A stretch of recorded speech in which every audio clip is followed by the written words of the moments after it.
Eu vou começar, irmãos, a exposição de um livro profético do Antigo Testamento, e é o livro de Sofonias, o capítulo 1. Nós vamos, nesta noite, meditar nos versos de 1 a 6. Pelas manhãs, nós já estamos expondo o Evangelho de Lucas, né? Estamos já expondo no Novo Testamento, e fazia algum tempo que nós não tínhamos exposições no Antigo Testamento. Com a graça de Deus, o Senhor assim permitir e sustentar, nós vamos expor todo o livro do profeta Sofonias. Sofonias, capítulo 1, versos de 1 a 6. Se você tiver desejo de ouvir as exposições nas cartas pastorais, bem como também as demais exposições da nossa igreja, você encontra tudo isso também na página da igreja, no YouTube, nas redes sociais, onde as gravações estão disponíveis. Sofonias, capítulo 1, versos de 1 a 6. Eu vou fazer a leitura e peço que os irmãos acompanhem em suas Bíblias. Diz a palavra do Senhor. Palavra do Senhor que veio a Sofonias, filho de Cusi, filho de Gedalias, filho de Amarias, filho de Ezequias, nos dias de Josias, filho de Amon, rei de Judá. De fato, consumirei todas as coisas sobre a face da terra, diz o Senhor. Consumirei os homens e os animais, consumirei as aves do céu e os peixes do mar, e as ofensas com os perversos, e exterminarei os homens de sobre a face da terra, diz o Senhor. Estenderei a mão contra Judá e contra todos os habitantes de Jerusalém.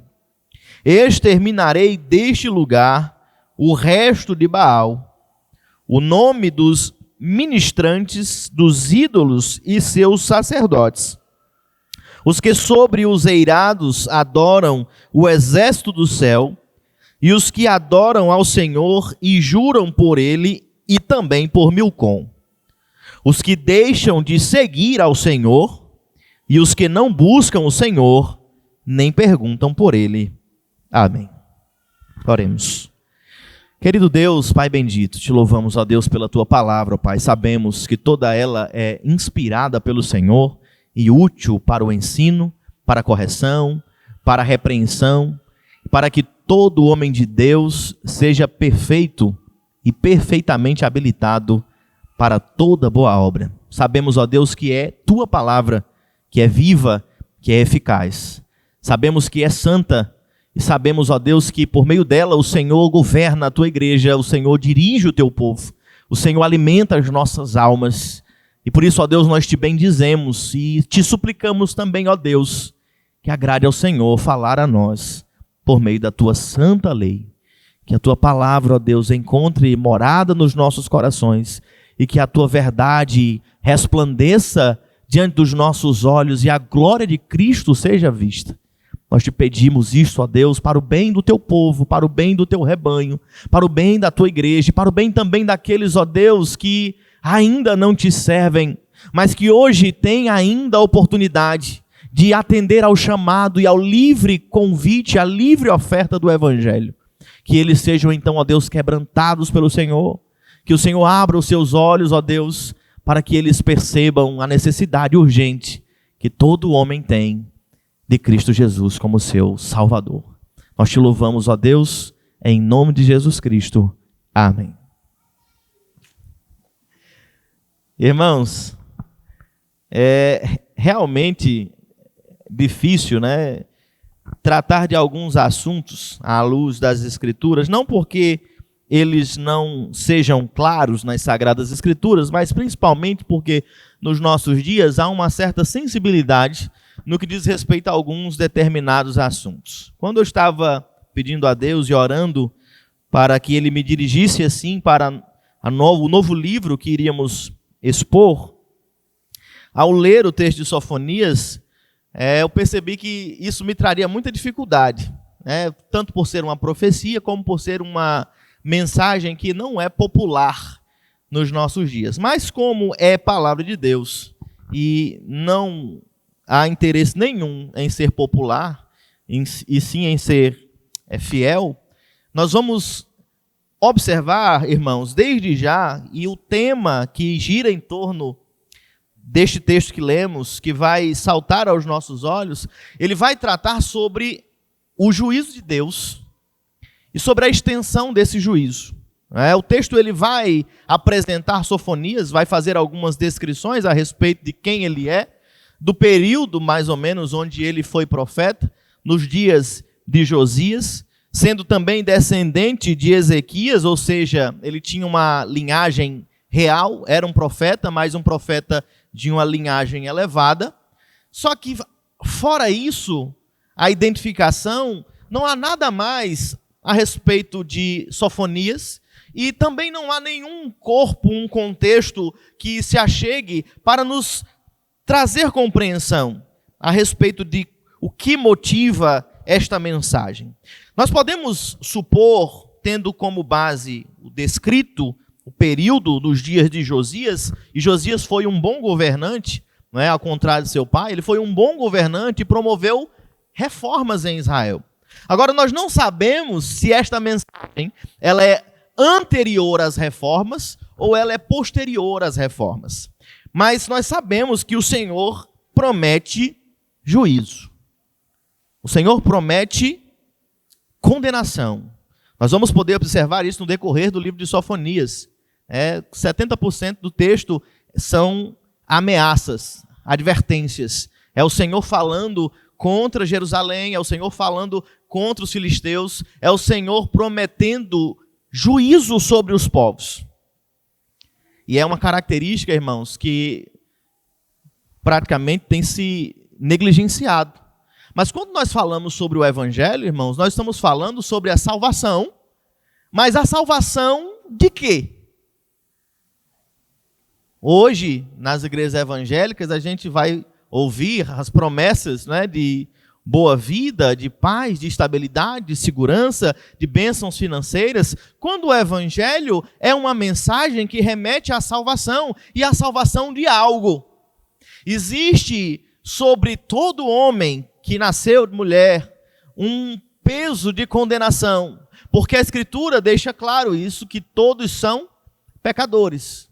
E existe um salário, existe uma sentença, um pagamento para todos os homens, que é a justa retribuição do mal que praticamos. E esse juízo, ele é inevitável. É uma realidade indiscutível. E por mais que não estejam avisando a respeito disso, é nosso papel, como igreja de Cristo, alertar aos homens. O grande e terrível dia do Senhor se aproxima. E neste dia, o Senhor há de julgar os povos. O Senhor há de julgar com retidão e com equidade. O Senhor há de trazer juízo. Nosso Deus é um Deus santo, irmãos, justo, e é um Deus que se indigna contra o pecado. O Deus que nós servimos, eu sei que na mente do ser humano moderno, eles têm certa dificuldade em perceber que o amor e o temor, eles podem residir em um mesmo coração. Você pode certamente servir a Deus e amá-lo por tudo aquilo que Ele faz, e ao mesmo tempo ter medo, temer e saber que Ele é fogo consumidor. Temer porque sabe que Ele é justo. E isso de forma alguma extingue um amor legítimo. Nós pensamos hoje em dia que o amor legítimo ele não tem nenhum tipo de temor. Eu não estou falando de pavor, de terror, como se julgássemos que o nosso Deus ele é injusto, ele é iníquo, ele é perverso. Não, eu estou falando de santo temor, porque a certeza de que ele é reto leva o homem pecador a temer. Deus é santo e justo. E aqui, irmãos, eu quero demonstrar que, biblicamente, o juízo divino, ele não está aqui restrito a Sofonias. Ele não está restrito ao Antigo Testamento. Nós sabemos que, biblicamente, é uma realidade inevitável, a realidade da promessa de Deus, que Ele vai trazer juízo e que Ele vai destruir os ímpios e o pecado. Veja, por exemplo, nós temos como um texto que muito facilmente se relaciona com o texto aqui do profeta Sofonias, o que nós vamos encontrar em Gênesis, na situação que o povo vivia antes do dilúvio. Veja, abra sua Bíblia em Gênesis capítulo 6, versos 5 a 7.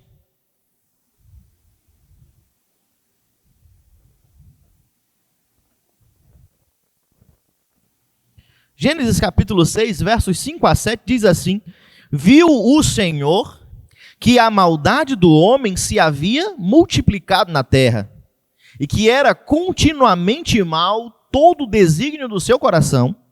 Então se arrependeu o Senhor de ter feito o homem na terra, e isso lhe pesou no coração. E o que diz o verso 7? Vamos ler juntos? Disse o Senhor: farei desaparecer da face da terra o homem que criei, o homem e o animal, os répteis e as aves dos céus, porque me arrependo de os haver feito. O dilúvio é certamente uma demonstração da indignação do Senhor contra a criação, contra o homem. E a descrição desta promessa do Senhor que se cumpre no dilúvio se assemelha em muito àquilo que Sofonias diz ao povo. O Senhor vai destruir o homem, vai tirá-lo da face da terra, não somente o homem, mas também as aves do céu e os peixes do mar. Juízo sobre o mundo caído e mau. Nós vamos perceber também, irmãos, que após o dilúvio, o Senhor ele coloca um sinal nos céus, no verso 11 do capítulo 9 de Gênesis, e o Senhor se compromete em não mais fazer o quê? Destruir o mundo com água. Há uma aliança que é chamada por muitos de aliança da preservação. Mas isso não significa, irmãos, que tendo o Senhor destruído o mundo naquela vez, no dilúvio, e se comprometido em não mais destruir o mundo com água, que o juízo divino ele tenha se eliminado, ele não exista mais. A mensagem da Escritura é que sim, o Senhor não destruirá mais o mundo com água, mas agora ele vai destruir o mundo com fogo. Você já deve ter ouvido isso, né? Deus não vai mais destruir o mundo com água, agora ele vai destruir com fogo. Onde é que está escrito isso, irmãos? Abra sua Bíblia, no Novo Testamento, na segunda carta de Pedro, no capítulo 3, verso 7, você vai encontrar a descrição desse juízo divino. 2 Pedro, capítulo 3, verso 7. Está escrito assim: ora, os céus que agora existem e a terra, pela mesma palavra, entesourados para fogo, estando reservados para o dia do juízo e destruição dos homens ímpios. E não se engane, aqui eu não estou fazendo um recorte, tentando colar e emendar uma coisa na outra. O texto mesmo, ele vai falar sobre o contexto do dilúvio. O texto de segunda vai relatar, inclusive, tratando do dilúvio, no versículo 5, o mundo afogado em água. Vai fazer o link, a conexão entre a primeira destruição e a destruição que está adiante. Entre a destruição por meio de água e a destruição que se aproxima por meio de fogo. Então não é uma ilação da minha mente, é uma associação bíblica que o próprio Pedro faz ao mencionar o dilúvio e ao confirmar que agora o mundo em que nós vivemos, ele está sendo preparado, entesourado para o dia do juízo e para a destruição dos homens ímpios. Então é uma realidade inequívoca nas Sagradas Escrituras que existe um dia e que se aproxima onde o Senhor vai trazer juízo sobre todo o mundo, sobre os homens e sobre os animais. E ele vai destruir a impiedade e o pecado. Então não tenha dúvidas a respeito disso. Nós falamos um pouco sobre isso pela manhã, não é que muitas vezes os homens, eles projetam as suas afeições e anseios nesta terra. O que eles têm, o que eles possuem, o que eles compram, o que eles constroem. Tudo o que eles sacrificam e vivem no seu tempo dedicados a isso, abnegados, continuamente dedicando-se, sacrificando-se para construir coisas nesta terra, para obter benefícios nesta terra. Mas é sabido por todos aqueles que leem a palavra de Deus que este mundo em que nós vivemos, ele é provisório, ele é temporário. Ele é um mundo caído. A terra se tornou maldita por causa do pecado do homem e ela vai precisar ser redimida e refeita. Muitos homens têm sacrificado grandes benefícios da comunhão com Deus, da comunhão com a sua própria família, do criar filhos, do ter alegria no trabalho, no serviço ao Senhor, e tem se sacrificado para construir um império, para construir a memória do seu nome, e se esquecem que esse mundo em que nós vivemos, ele está sendo preparado para a destruição. Ele vai ser refeito e toda a impiedade vai ser destruída. E nós podemos observar, irmãos, que esta promessa, voltando ao texto de Sofonias, que foi feita pelo Senhor antes do dilúvio, se cumpriu no dilúvio. Essa promessa é aqui, então, reafirmada por Sofonias no capítulo 1. Você vai perceber que de forma abrupta inicia-se o texto no verso 2, com uma promessa que vem da parte do Senhor. O texto começa no versículo 1 dizendo, palavra do Senhor. Então aqui não são pensamentos de Sofonias, ele está aqui transmitindo como profeta aquilo que o Senhor está afirmando. E o que o Senhor está afirmando para o seu povo? Imagine só, você chega na igreja, você veio ouvir a palavra de Deus, e a primeira coisa que você ouve, o pastor abre a Bíblia e diz, ele vai falar assim, de fato, consumirei todas as coisas sobre a face da terra, diz o Senhor. Eu vou destruir todas as coisas de sobre a face da terra. E aí você vai perceber do que se trata. É uma palavra de juízo. O povo de Deus tem pecado. O povo de Deus está distante do Senhor. E o Senhor faz lembrar ao seu povo do seu juízo. Faz lembrar ao seu povo desta realidade. E todo homem e mulher vão inevitavelmente apresentarem-se a Cristo perante o seu trono para julgamento. Nós não podemos nos esquecer disso. Nós falamos e paramos no sinal, não é? Com cartazes. Jesus te ama. Jesus é a solução. Jesus é a resposta. De fato, Ele te ama. Ele é a solução. Ele é a resposta.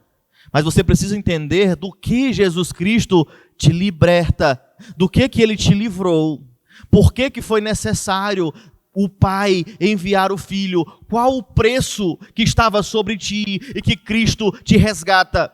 Porque como nós vamos perceber, o juízo divino, ele é uma realidade bíblica inevitável. Muitos homens alimentam as suas almas na expectativa de que Deus é bom, e Ele é. De que Deus é amor, e Ele é. Mas eles têm uma noção equivocada do amor de Deus e afirmam aos seus próprios corações, o meu Deus, Ele ama tanto que no último dia Ele vai perdoar todo mundo.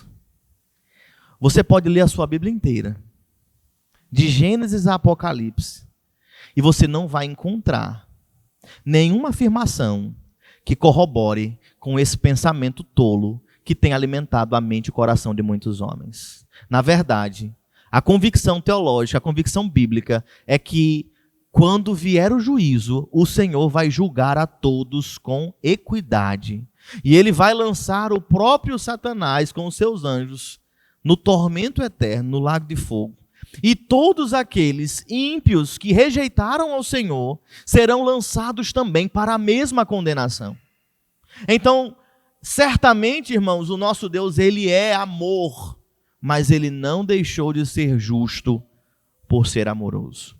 Ele não deixou de ser santo, e a sua santidade exige que a justiça seja satisfeita. Então é sabido por todos que o juízo divino, ele é inevitável. Mas o texto vai nos descrever também, irmãos, a extensão desse juízo. Como ele se estende e como ele, até onde ele vai, não é? Você vai perceber, por exemplo, na descrição, no verso 3, após o anúncio divino de que o Senhor vai, de fato, consumir todas as coisas, ele vai demonstrar algo que nos leva a ter uma percepção da extensão deste juízo. O verso 3 vai dizer: consumirei os homens e animais. Perceba, ele vai falar das aves do céu, vai falar lá em cima, ele vai falar dos peixes do mar, ele está falando lá embaixo, no mais alto, ao mais profundo. As ofensas com os perversos, e aí ele vai dizer também: exterminarei todos os homens de sobre a face da terra. De um lado a outro, de toda a face da terra, de cima a baixo, não há lugar onde o homem possa fugir do juízo divino.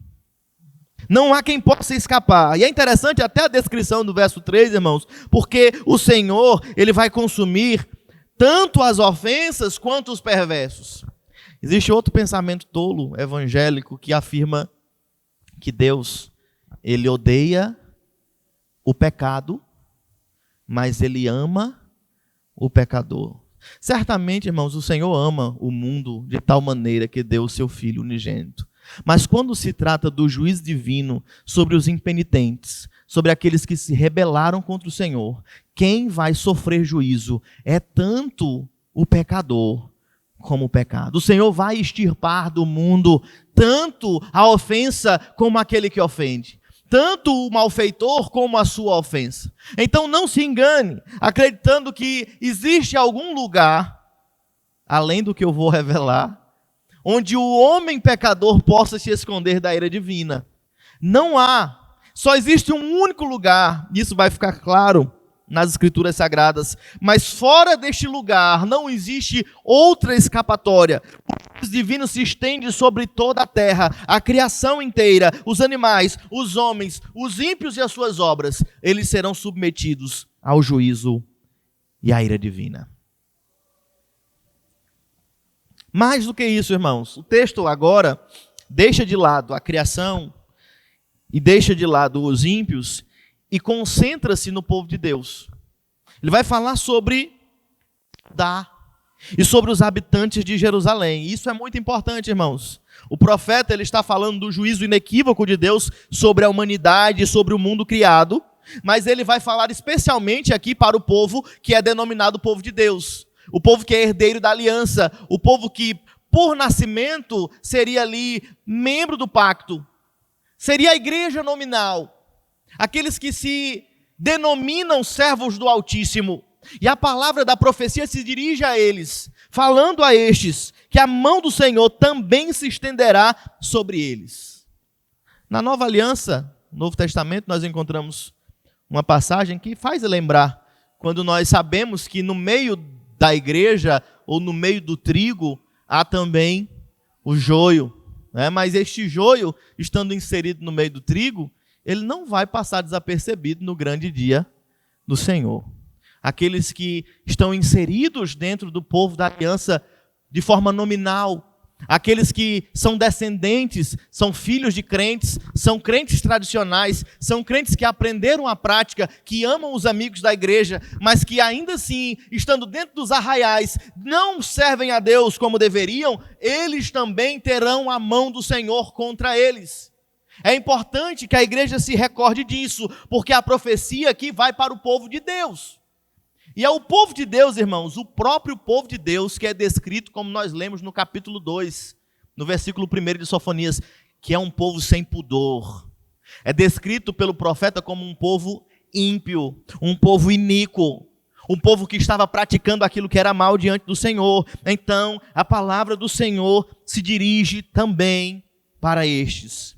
E o Senhor promete fazer algo no meio do seu povo, e por meio do seu juízo ele vai purificar a igreja. Como? O que o Senhor promete? Veja, o versículo 4. O que o Senhor promete no que diz respeito a Judá e Jerusalém? Ele diz assim: exterminarei deste lugar o resto de Baal, o nome dos ministrantes, dos ídolos e de seus sacerdotes. Por meio do juízo divino, o Senhor vai exterminar a idolatria restante no meio do seu povo. Veja, no meio do povo de Deus. Bem como aqueles que ministravam aos falsos ídolos e os seus sacerdotes. O juiz divino, ele vem de encontro ao povo de Deus para purificar o povo de Deus e para extrair do meio do povo de Deus, para eliminar do meio do povo de Deus aqueles que ainda praticam a idolatria, aqueles que são crentes nominais, mas que de fato servem a falsos deuses. Pastor, como é que isso acontece em Israel? Isso aconteceu de muitas formas, irmãos. A idolatria a Baal, se nós recordarmos do período de Josias, os postes ídolos, os altos, havia um culto idólatra no meio do povo de Deus. Pastor, e o que isso tem a ver com a gente hoje? Tudo. A gente pensa que a idolatria está ligada somente a ter um objeto, um ídolo físico, material, que tem um nome e que você presta algum tipo de culto religioso a ele, mas não é somente isso. A idolatria é colocar qualquer outra coisa no lugar do Senhor.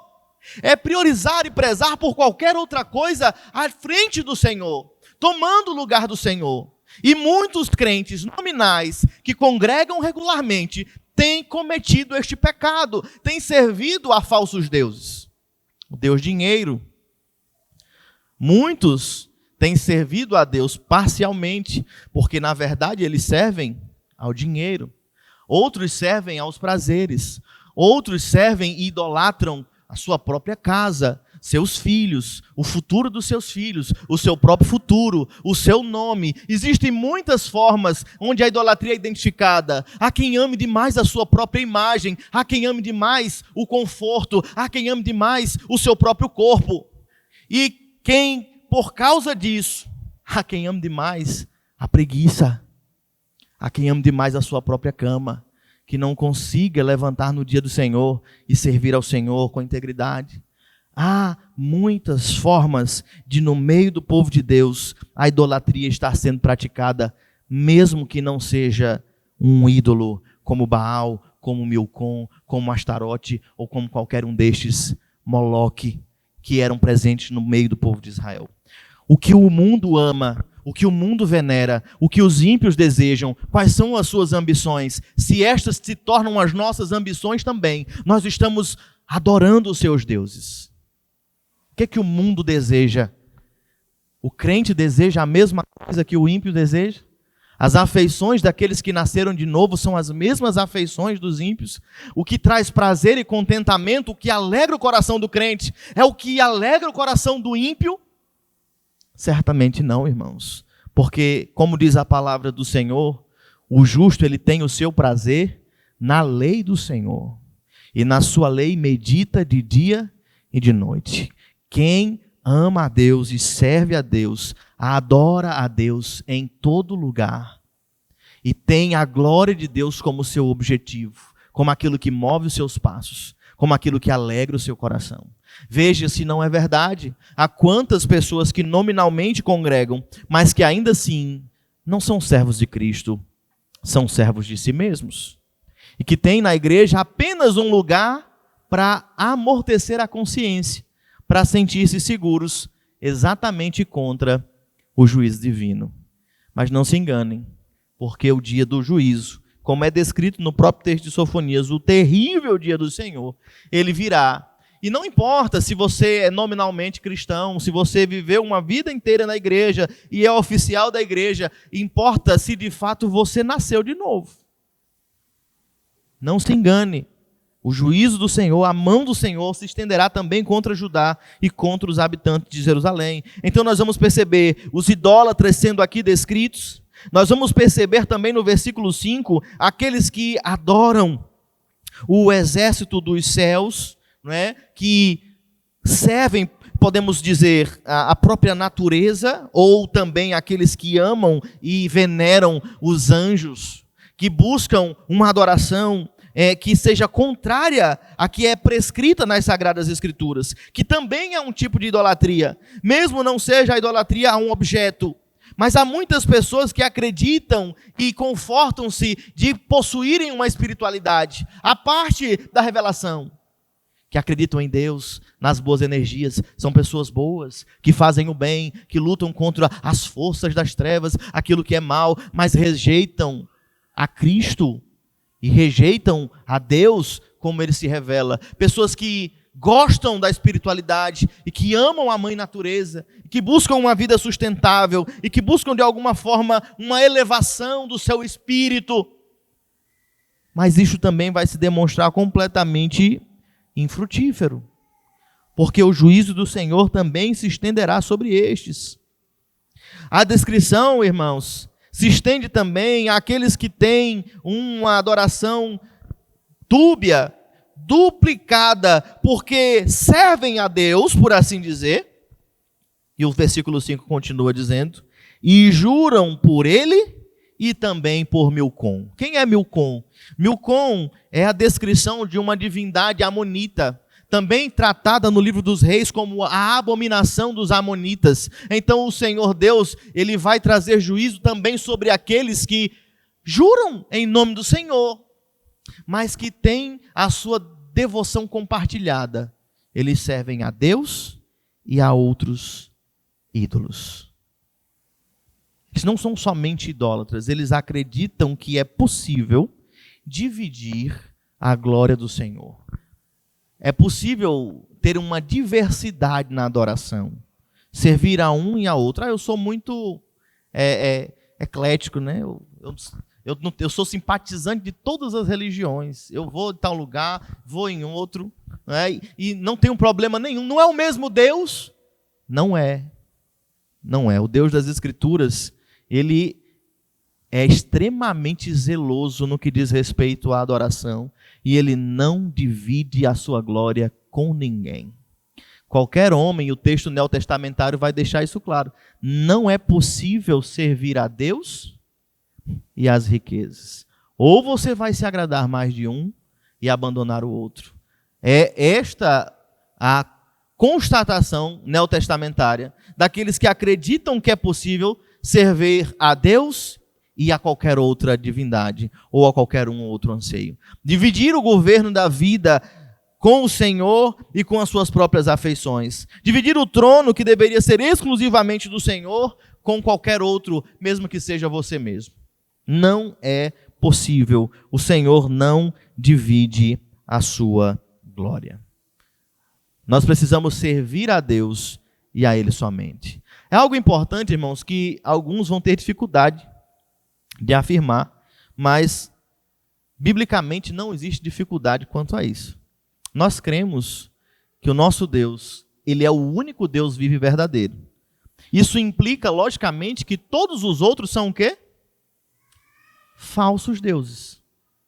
Não há espaço na cosmovisão cristã, bíblica, que tolere a existência de outros deuses a não ser o Senhor. Por mais que eles existam nominalmente, mas o único, vivo e verdadeiro, é o Deus de Israel. Os demais são descritos pela Sagrada Escritura como aqueles que têm olhos e não veem, têm ouvidos e não ouvem, têm boca e não falam, som nenhum lhes sai da garganta. Então nós sabemos e devemos afirmar com convicção a todos os demais, pessoas que convivem conosco, que são amigos, que você se afeiçoa, que são colegas de trabalho, que servem a outros deuses, você não deve ter receio de afirmar. Logicamente, com todo o cuidado e respeito possível, mas se você ama o seu amigo e ele serve a um falso Deus, ele precisa compreender que o Deus dele não pode salvá-lo. E que ele está caminhando para certa destruição, desse ao Senhor vivo e verdadeiro. Nós cremos nisso, irmãos. Nós somos contra qualquer tipo de pensamento universalista que tente unificar Deus em todas as religiões. Não. A parte da fé revelada nas Sagradas Escrituras, eu não estou falando presbiterianismo, eu estou falando a parte da fé cristã, bíblica. Não existe nenhum outro caminho, e eu vou usar a linguagem bíblica, a parte do nome de Cristo, não existe nenhum outro nome pelo qual importa que sejamos salvos. Então sim, nós cremos que fora de Cristo não há salvação. A parte de Cristo ninguém pode salvar-se. Pastor, isso é muito duro. Converse com Cristo. Ele diz, eu sou o caminho, a verdade, a vida. ninguém vai ao Pai a não ser por mim. Não é uma questão denominacional, é uma questão bíblica. Se você crê na fé revelada nas Sagradas Escrituras, você só pode servir a um Senhor e só pode ser salvo por intermédio do seu Filho. Não existe outra possibilidade. A palavra de Deus não permite isto. Mas o texto continua, falando também no verso 6, quanto àqueles que deixaram de seguir ao Senhor. É possível, irmãos, como tem acontecido nos nossos dias, mas aconteceu também em Israel, quando Israel passou então a habitar na terra que o Senhor lhes deu. Seguiram e unindo-se com as filhas dos povos e entrando em matrimônio, acabaram também seguindo os seus deuses, praticando o seu culto. E muitos destes abandonaram a fé verdadeira no Senhor. Muitos destes deixaram de seguir o Senhor. E o juízo divino vai de encontro também quanto a estes. Se é verdade, irmãos, que não existe caminho de salvação à parte de Cristo, se é verdade que fora de Cristo não há salvação, nós devemos anunciar para todos aqueles que estão distantes, que se acheguem a Cristo, e advertirmos aqueles que estiveram próximos e que hoje se afastaram, que eles estão caminhando para a destruição certa. Eles estão se afastando do Filho de Deus, estão se afastando do Senhor e certamente estão caminhando para um caminho de destruição.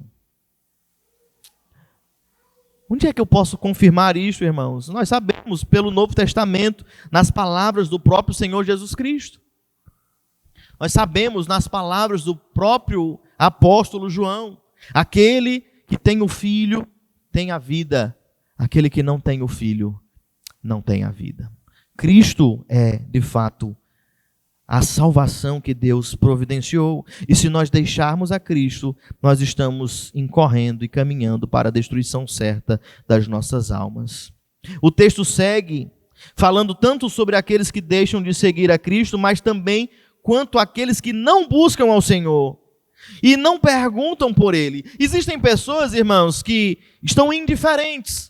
Certamente há pessoas que conheceram a fé ou algum tipo de fé e se distanciaram no percurso, mas existem pessoas que estão completamente indiferentes. Eles não acreditam em Deus, julgam que Ele não existe e não buscam conhecê-lo.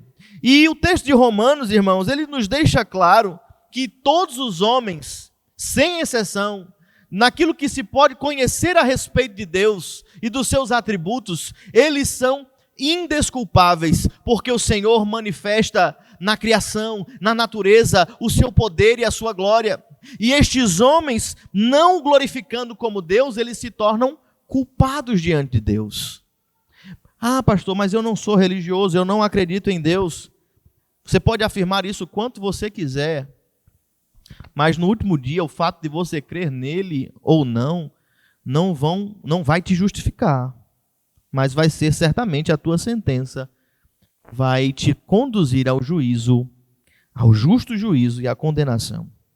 Então você percebe que a palavra do profeta Sofonias para o povo de Deus, ela é uma palavra que traz consigo o anúncio de uma condenação e de um juízo certo e abrangente. E por que isso é importante, irmãos? Por que quando nós advertimos que há juízo, que há de fato um Deus santo que vai punir a iniquidade, por que isto é importante no que diz respeito ao Evangelho? Por que, embora seja algo bíblico e biblicamente praticado, o próprio João Batista na sua mensagem dizia: arrependei-vos, convertei-vos, está próximo o reino de Deus. Por que caiu em desuso? Por que nós não ouvimos mais o juízo divino nos púlpitos das igrejas? Por que nós não alertamos mais o nosso coração quanto à ira do Senhor contra toda iniquidade e contra todo pecado? As pessoas tentam, de alguma forma, tornar o caminho para a destruição mais atraente. Eles acreditam que quando se modifica o Evangelho e apregoa-se um Deus que é fraco na sua exposição, um Deus que não tem poder que não deve ser temido. E muitos homens, de fato, não têm temor. Mas nós precisamos trazer à tona esta realidade a respeito do Senhor a quem servimos. A Escritura descreve aquele que tem o seu caminho na tormenta, que as nuvens são o pó dos seus pés, que ele é poderoso e ele tem indignação reservada para todos os seus inimigos. Quando os homens eles pensam a respeito do juízo, na grande maioria das vezes, eles acreditam que aquele que vai trazer o juízo e a condenação é o diabo. Como se ele fosse o algoz, como se fosse ele que fosse perpetrar ali o juízo divino. E não é. Quando nós falamos da morte eterna, do inferno e da condenação, nós não estamos falando sobre Satanás. Satanás também vai ser lançado no inferno. Ele também vai ser condenado. Quando nós falamos que há algo a se temer no Senhor, na sua santidade e na sua justiça, nós estamos lembrando e fazendo lembrar que no último dia, os ímpios eles não vão se confrontar com Satanás. Eles vão confrontar-se com Deus Todo-Poderoso. É contra o Senhor que eles têm se colocado em oposição. É contra o Senhor que você tem lutado quando você rejeita o Evangelho, quando você busca servir a outros deuses, quando você rejeita a lei do Senhor, quando você abandona a obediência, quando você abandona a adoração. Você não está se rebelando contra Satanás, você está se associando com ele. Porque ele desde o início se rebelou contra o Senhor. Ele desde o início se rebelou contra a lei de Deus. Quando você se rebela contra a lei do Senhor, contra a sua igreja, você se rebela contra o próprio Deus. E é contra ele que você vai lutar no último dia. E é certo, irmãos, que é impossível. A descrição apocalíptica demonstra o Cristo vindo no seu cavalo com a espada embebida em sangue, e quando ele vier, ele vem para aniquilar os seus inimigos.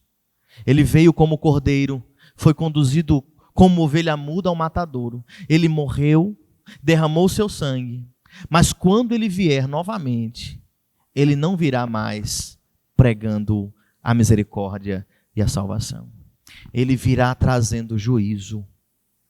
Ele virá para ele mesmo subjugar, extirpar o pecado do mundo e refazer esta criação. Então é por isso que nós dizemos aos nossos ouvintes e irmãos: agora é o tempo, este é o momento para a salvação. A oferta, a porta da graça e a porta da misericórdia ainda estão abertas. Ainda há livre oferta do Evangelho. Este Deus santo e justo, ele ordena ao seu povo que pregue este Evangelho de salvação, que pregue exatamente o Filho bendito de Deus, que pregue a saída, a solução e a porta que foi preparada por Deus para que nós fôssemos libertos desse juízo iminente e dessa destruição inevitável. Então, como eu havia dito, o único lugar onde o homem pode estar seguro contra o julgamento e a ira de Deus é se ele tiver em Cristo Jesus. Porque Cristo Jesus, ele satisfez a justiça divina. A ira que é colocada sobre o ímpio e o seu pecado, Cristo recebeu sobre si esta ira e esta condenação. Eu tenho dito isso aos irmãos e volto a afirmar. Não foram os pregos, não foram os açoites, não foi o ser pendurado no madeiro. Cristo, ele recebeu sobre si a ira eterna de um Deus que tem as suas perfeições eternas, uma ira perfeita, incomparável, indescritível. Esta ira foi derramada sobre Cristo Jesus. Não foram os pregos, não foram, as pessoas descrevem, mas aí o coração explodiu, e ali você vê o filme, não é, do Mel Gibson, sangue, e as pessoas se entristecem, se emocionam. Irmãos, o que ele carregou sobre si foi algo muito além disso. Foi algo que nós não podemos nem compreender, mas o peso da ira divina contra nós, contra o nosso pecado, a condenação eterna que nos estava reservada, ela foi derramada sobre o Filho. Então era de fundamental importância que ele fosse divino e eterno, porque de outra forma ele não suportaria a ira do seu próprio Pai. É por isso que nós pregamos o Evangelho, nós dizemos aos homens: Cristo é um grande Salvador, Cristo é de fato o Senhor, e o Pai de fato é o Deus amoroso, porque Ele providenciou em seu Filho salvação para homens indignos. E esta é a verdade evangélica. Todos aqueles que recebem o Filho de Deus, o Senhor deu-lhes o poder de serem feitos filhos de Deus. Mas e todos aqueles que rejeitam o Evangelho, o que resta para eles, irmãos?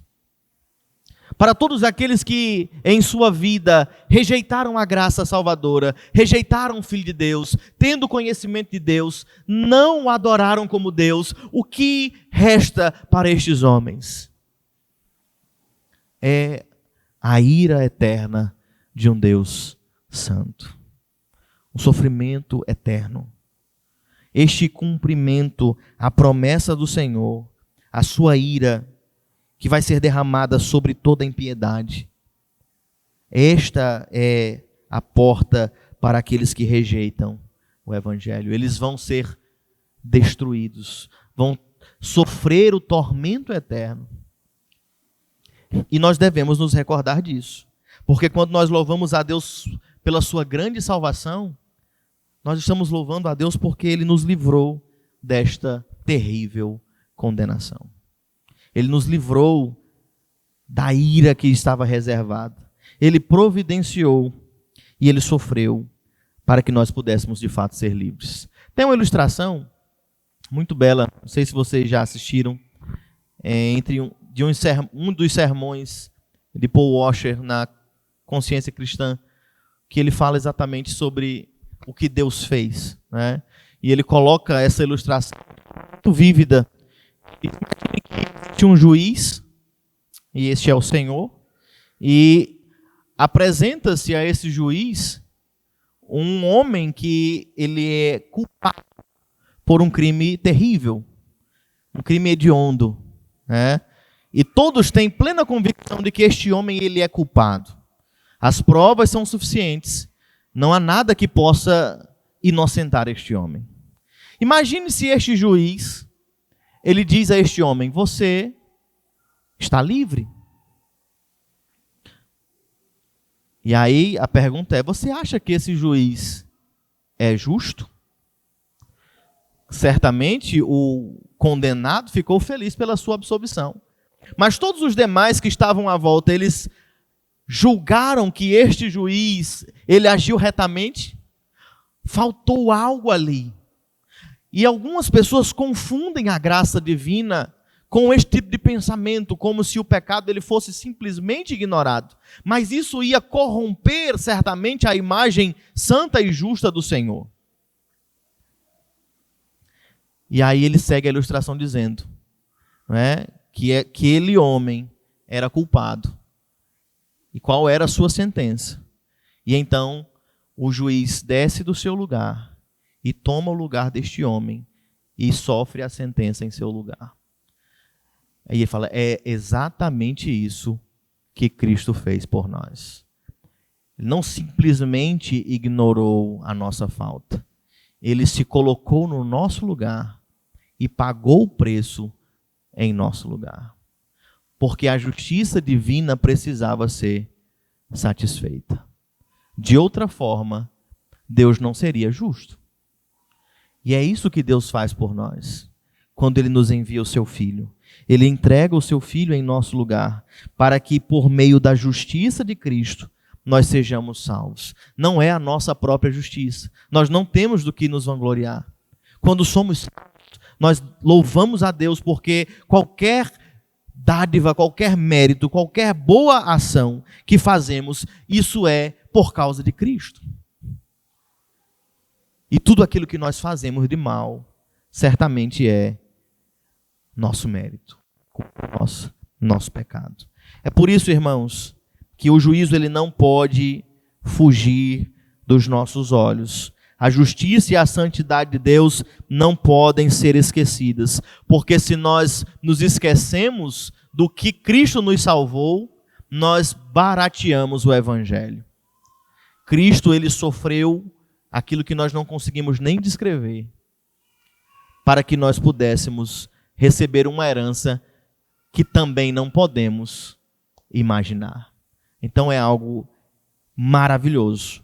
Nós fomos retirados do mais profundo abismo e levados para ao lado do Pai na nossa união com Cristo Jesus.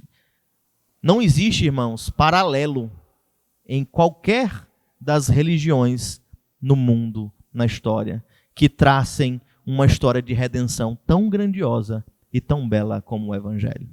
Somente o Senhor poderia ter feito algo assim, ter revelado algo assim. Isso nunca sairia da mente de homens. Somente Deus poderia ter agido dessa forma, e ele se revela pela sua palavra, este Deus que é misericordioso e gracioso, mesmo sendo santo e justo. E o que nós devemos fazer então, irmãos, quanto a isso? Qual deve ser a nossa conduta se o Evangelho tem duas faces de uma mesma moeda? Se o Senhor, ele é misericordioso e gracioso para com aqueles que lançam-se aos seus pés, suplicam o seu favor e convertidos recebem a Cristo como seu Senhor. E este mesmo Evangelho anuncia que para todos aqueles que rejeitam a Cristo, o que lhes está reservado é condenação e morte eterna. Nós devemos nos arrepender dos nossos pecados e louvar a Deus pela salvação que ele nos dá em Cristo Jesus. Nós devemos reconhecer que se a salvação existe e é possível, isso é somente por causa da bondade e da misericórdia de Deus. Hoje, nós celebramos a mesa do Senhor, irmãos, e esta mesa, ela é um símbolo, certamente, mas também um memorial daquilo que Cristo Jesus fez por nós. No Calvário, irmãos, nós temos ali a prova do amor de Deus, mas temos também a sua justiça sendo vindicada. O sangue precioso e puro foi derramado para que nós pudéssemos ser resgatados da condenação que era certa. E nós vamos agora, irmãos, participar desta mesa. Nós vamos nos alimentar deste banquete espiritual, trazendo à nossa memória tudo aquilo que Deus fez por nós. Olhando o sofrimento de Cristo e lembrando que cada uma destas suas pisaduras foi por nossa causa.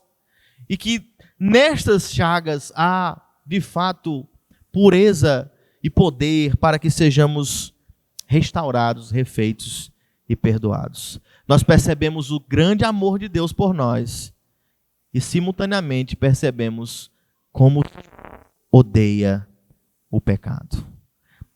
Que, olhando para esta mesa, irmãos, nós sejamos movidos também a uma vida santa. Porque se o Senhor não poupou o seu próprio Filho por causa do nosso pecado, Ele também não vai tolerar que você viva uma vida de aparências. Você pode até enganar a si mesmo, iludir o seu coração, acalmar a sua consciência, mas entenda, o Deus que nós servimos, Ele é vivo e verdadeiro. Ele não tolera que você zombe dele, vivendo uma vida cristã de faz de conta, fingindo que serve a Deus, brincando de crente. Esta mesa, ela deve lembrar ao povo de Deus, de fato, que o Senhor que nós servimos, Ele odeia o pecado. Ele detesta o pecado. E nós devemos, assim como Ele, lutar contra o pecado, odiar o pecado, não tentar justificar o nosso próprio pecado, mas rogar ao Senhor que Ele mesmo nos sustente na nossa luta contra o nosso próprio pecado. Mas vamos orar, consagrando a Deus também estes elementos e rogando ao Senhor seu auxílio e a sua graça neste momento. Oremos. Santo e eterno Deus, Pai bendito, nós te louvamos, ó Senhor, porque sabemos, ó Pai, que a ira do Senhor, ela se manifesta. Sabemos, ó Deus, que a tua justiça, ela precisa ser satisfeita. E ao olharmos, ó Deus, para este símbolo, para este sinal, sermos remetidos, ó Deus, ao Calvário, nós vemos a justiça do Senhor sendo satisfeita na pessoa bendita de Cristo Jesus. Aquele que não tinha pecado, o teu filho bendito, o teu filho amado, aquele em quem o Senhor tem o teu prazer. Ele foi entregue e, sendo inocente, foi tomado como culpado. E, sendo inocente, foi condenado a uma morte digna daqueles que são considerados malditos. Ele foi exposto ao escárnio por causa das nossas iniquidades. Ele sofreu a ira divina para que nós pudéssemos ser perdoados. E nós te bendizemos, ó Deus, porque entendemos que o Senhor satisfez a tua justiça e o Senhor manifestou a tua graça por meio de Cristo Jesus. O Senhor entregou-se por nós para que nós pudéssemos de fato voltar a viver. O Senhor nos redimiu, o Senhor nos tirou da morte para a vida em Cristo Jesus, porque o Senhor nos ama e prova o teu amor para conosco, nos enviando o teu Filho bendito para morrer por nós, quando éramos nós ainda pecadores. Ó Deus, lava, ó Pai, o teu povo, purifica, ó Pai, os nossos corações. Se há, ó Deus, ainda em nós algum caminho mau, ó Senhor, livra-nos, ó Pai, livra-nos dos desejos, da corrupção, dos nossos olhos, da nossa carne, para que possamos, ó Deus, servir ao Senhor com santidade, com pureza. Ó Deus, neste momento, ó Pai, onde nós nos reunimos em torno da mesa para desfrutar da comunhão com o Senhor, que o teu Filho bendito se faz presente no nosso meio e que Ele mesmo há de alimentar a sua igreja com graça e misericórdia. Nós te rogamos, ó Deus, que agrade ao Senhor, por meio da observância deste sacramento, manifestar graça à vida da tua igreja, alimentar e nutrir o teu povo com alegria e com graça da parte de Cristo Jesus, o nosso Senhor. E que possamos, ó Deus, cada dia amar mais ao Senhor, amar a tua presença, amar a tua casa e detestar tudo aquilo que nos afasta de ti. Livra-nos, ó Deus, dos ídolos que ainda estão nos nossos corações. Quebra-os, ó Deus, e nos permite, ó Pai, então caminhar livremente a vida cristã, de modo que teu nome, ó Deus, seja glorificado. Nós te pedimos isto, ó Pai querido, em nome de Jesus Cristo, nosso Senhor. Amém.